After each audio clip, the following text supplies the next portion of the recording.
Hey guys, Joe here. Did you know that from 1922 on, the Spaniards actually copied the 1911 pretty faithfully and gave it some improvements? They did. In fact, I have a 1911 A1 copy here, and we'll be talking about the differences. Really appreciate you guys checking out this video. Make sure to keep doing that. This particular gun came from my buddies over at Middletown Firearms, Middletown, Virginia. Check them out. Tell them I sent you. They will give you a good deal. Only 30% over cost. Just kidding. They are really nice people and they give good prices. But I saw this like 2 weeks ago in the case, and I was thinking about it because I've had the BM, which is the smaller commander size, the carry size, but I've never had the full size, and I wanted to correct that problem. So I went in there, traded in my Smith & Wesson M&P Gen 1 towards it, and I said, hey man, I really like that gun, may I buy it? And they said, yes, because they're a store and they intend to sell things. So I bought it, and I couldn't be happier with it because as I did some more research on this guy, I realized that this gun is actually a bit of a rarity. Now, companies like Classic Firearms, Legacy, Shooting Sports, and a few others import guns. Century Arms does it as well.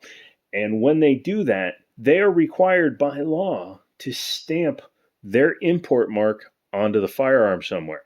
It's from the 1968 Gun Control Act. So anything that's imported from outside the United States is required to have an importer mark because they're brought in by an American company as the importer. For an example, this is a Taylor and Company, which is a company here in Winchester, Virginia. However, because they have this gun manufactured by Arms Corps out of the Philippines, it has to be marked. And as you can see, what they've done here is they put it under the dust cover. So you see Philippines there, and then Pahrump, Nevada there. Arms Corps is based out of Nevada, but their main manufacturing is in the Philippines. So this gun is imported, and thusly it has the mark, but they wanted to keep it as traditional looking as possible. So they hid the mark under the dust cover. Through my examinations, as you can see, it has its original star markings and its proof markings, but nothing on the dust cover, nothing on the sides of the rails, nothing here except for the serial number and the model denotation, nothing on the back strap, nothing on the front strap, and nothing on here. So this is a pre-1968 import. It's actually a 1955 model because you can still go to Star's website and you can find an article that shows you how to decode this. This first mark shows that it passed its proofing. The second mark shows that it was built after 1929. And the third mark, which is the hard one to read, this one says A1. And if you look at the year codes, that means this one was produced in 1955. So who knows? This guy might have been here since the 50s. And that's pretty darn cool. As you can see from looking at it, it looks just like a 1911 until you put a 1911 up with it. And the first thing you'll notice is that it looks smaller all of a sudden. When you take a look, nose to nose, you will see that the star is actually smaller in every single dimension except for barrel length. It's thinner. It's shorter. The grip is actually the only place I think it's about the same. But overall, everything is slightly smaller on the star than it is on the 1911. Nothing wrong with that because this is still a very nice sized pistol in my opinion. Single action only, has an external manual safety, but they did away with the grip safety, which is something John Moses Browning didn't like, and I'm happy to say that the Spaniards didn't like it either. Has a traditional slide lock slide release, spurred hammer, has a bit of the same grip safety look. Obviously, that's there just to prevent hammer bite, so it can't come back and bite you if you have them meaty paws. Rear mainspring housing is integrated into this one, so it's non-removable, and it's designed like the traditional first-gen A1s, so it is raised just like this one. However, this is more of a second-generation A1 because it has the finger cuts that allow you to get into the trigger guard with a little bit less of a reach around. Sorry, that's the only way I can think of to say it, because this is a traditional A1, the first version of it, and as you can see, no flare to the finger groove. This one also has a lowered ejection port versus a traditional style one where it's just completely flat. This one isn't flared or lowered, which does aid in ejection in the 45 ACP cartridge. Has the traditional government style GI sights, which are horrendous. It is adjustable for windage, so you just knock those over, but the front is just a little piece of steel that's basically welded onto the front. The only way you can correct that is to weld a big glob of metal on there, drill it out, and put a fiber optic. But because of the patina and the fact that this is a pre-68 gun, I don't want to mess with this one. So this one will be shot as is. Single stack 8+1. As you can see, I have one with a snap cap in it so we can manipulate the gun. Overall battery of arms is identical to a 1911. You charge it just like a standard one. Helps if you put everything in the right way. Once you've done that, it should feed no problem. External extractor, like a Johning high plower. It's 11:30 at night. My brain ain't good when it gets this late. I apologize, but we will get through it. Magazine releases in the same spot as a 1911. Very nice. Same cuts at the back. Obviously no front ones because that's something more of a modern aesthetic. Bushing front system, just like a standard 1911. The following models have the full cover. That's basically the whole bushing on the front of like the Super B model. This one is just the original traditional style. Again, this gun was manufactured since 1922, starting with the Model B. So you want to say clone, but it's more of an homage. Somebody must have saw good pictures of one and decided to build one, and they actually managed to build a really good one. Star went out of business in 1997, which does happen. I think their company got absorbed, and that's just something that happens. My other 9mm carry is my SIG P210, and as you can see, it has a lot of the same features. No grip safety, although it does have a bit of a beaver tail because it's a more modern gun, but very similar battery of arms to this guy.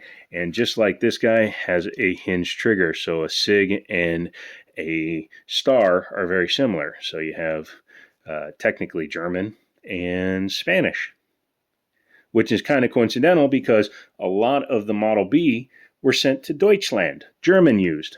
There are a lot of them that are World War II used that have German markings on them. Those are exceedingly rare and very expensive. So if you happen to have one of those, hold on to them because they will be worth some money.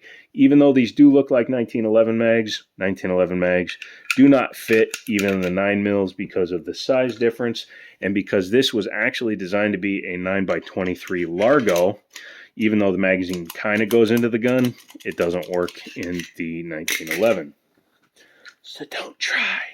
And obviously the grip angle is slightly different, and the length of the grip means that the 1911 grips don't interchange, although that would be kind of cool to modernize a Star. Blasphemy, they say. Let's talk about the trigger pull. This is a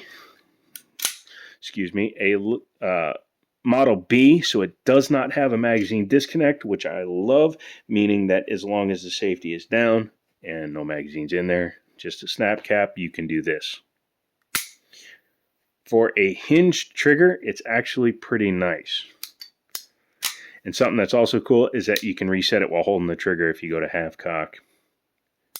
Reset is pretty short, right back out, and goes into the next shot. I thought the SIG had a really nice trigger, because as you can see, it's got a little bit of a longer pull. However, I gotta tell you, I think the reset is better on a 1955 Star than on a 2022 SIG P210. Okay, I'm just wanting to show that gun off. But anyways, the trigger pull is about 6 pounds, but it feels better than that because it's a smooth pull, and the reset is about 4mm. Yeah, not bad. What do you say we take her apart? Okay, Joe. First thing you do is drop out the snap cap. Normally that would go flying, but apparently I wasn't holding the gun right. Make sure the firearm is clear, and then you're going to actually leave it with the safety engaged, just like a traditional 1911. Push down your plunger while moving your bushing to the side, just like a traditional 1911. Please be careful because this can go flying across the room, thus making it impossible to find. I'm just going to lay down a cloth because I don't know if this thing is full of oil. I'm going to take the recoil spring out and put the bushing there. Take that bushing. I'm going to leave that like that because it actually assists with holding the barrel in place. Drop your safety. Go ahead and bring your slide back to your takedown. Again, very much 1911. However, with no detent, the slide lock comes out much easier. Flip your gun over because it's a half-length guide rod. Drop your frame. Take out your guide rod. Again, half-length. And then you just take your barrel, take your bushing off, and you can take out the barrel. So literally 1911-esque in every single way. Looking inside, has a 2-lug lockup just like a traditional 1911. You look at that, it looks just like a 1911 barrel, just a little bit smaller because this one happens to be a 9mm. Yeah. Sorry. Again, very light. Looking inside of the frame, you can see here it's very basic. It's probably even just as basic as a standard 1911, except for the fact that it uses a trigger bar, which runs along this side. Sorry, I don't want to pull it on an empty frame because you could damage things, and being older components, they are quite expensive. But yeah, you pull the trigger, it drops a sear, which then releases the hammer home. Looks like that pin is for the hammer. That pin is for the safety. So you would take the safety down, knock out the pin that way. And I think that's about it for that. You take the grips off, it looks like you can get to the locking or to the rear mainspring through the grips. Overall, pretty good. And like I said, the finish inside is really good for a 67-year-old pistol. Reassembly, opposite of disassembly. So take everything, flip it upside down, make sure the link is in the down position or up position, however you like to call it.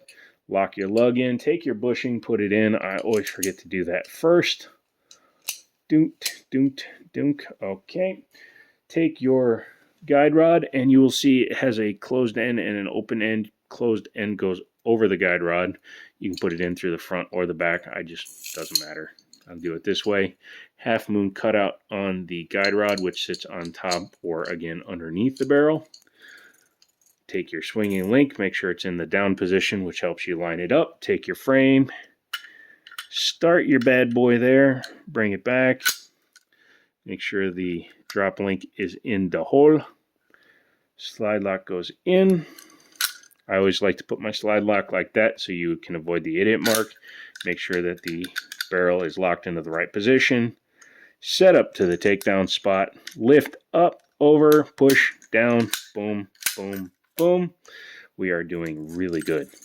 Yeah. Take your bushing or plunger, put it over your spring. Again, being careful not to let it go shpoing.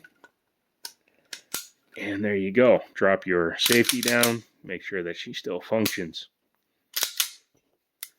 So, that is the Star Model B, chambered in 9mm. It is a 1911 for the Spaniards. It runs good, supposedly. I've not seen too many videos on one of these, so hopefully I can find some video on them. Once I do and get a chance to go out to the range, I'm going to Middletown's gun range hopefully this Sunday. If I do that, I'll shoot some video there.